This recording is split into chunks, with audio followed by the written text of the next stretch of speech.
ऋग्वेद की कक्षा संख्या 462 प्रणव ध्वनि। ओ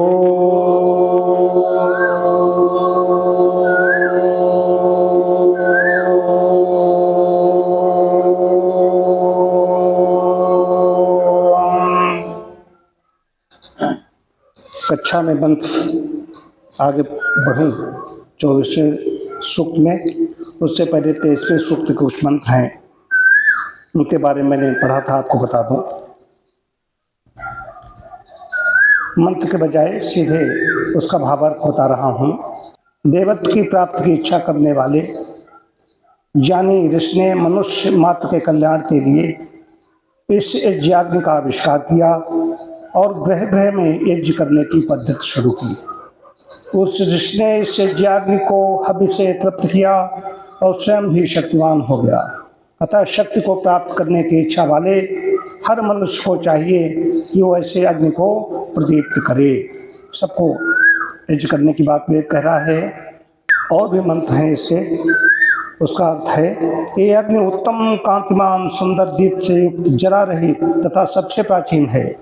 ऐसे इस अग्नि को जो आहुति देता है वो पुष्टिकारक अन्न प्राप्त करता है।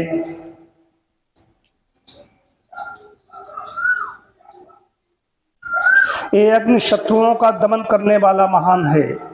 उसी प्रकार राष्ट्र का अग्नि भी शत्रुओं का दमन करने वाला महान और जितेंद्रीय होना चाहिए। इस प्रकार जो जितेंद्रीय नेता अश्व के समान बलवान होता है वो सबके द्वारा पूजित होता है।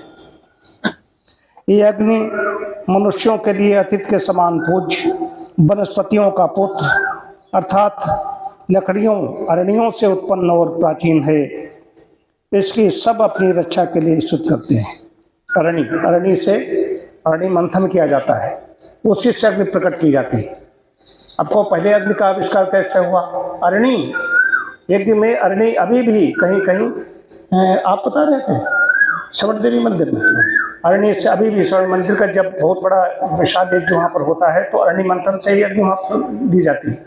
गोस्वामी लिख रहे हैं, अतिशय रगड़ करे जो कोई अनंत प्रकट चंदन से हुई। चंदन जो ठंडा कहा जाता है, शीतलता है। चंदन विष व्यापत नहीं लपटे रहा भुजंग। भुजंग क्यों लपटे रहते? शीतलता की वजह से।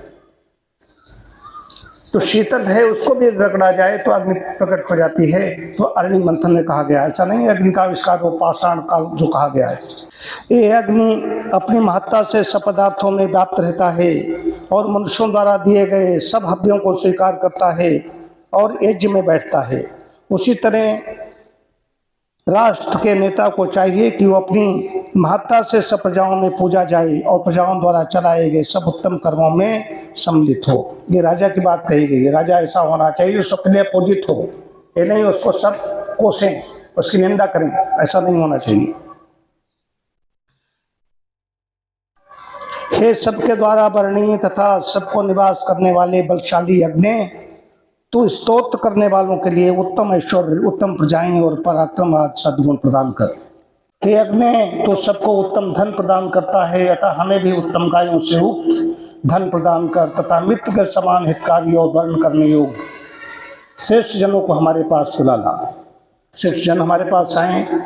गोधन गजधन बाज धन और रतन धन खान। बाज पक्षी धन है।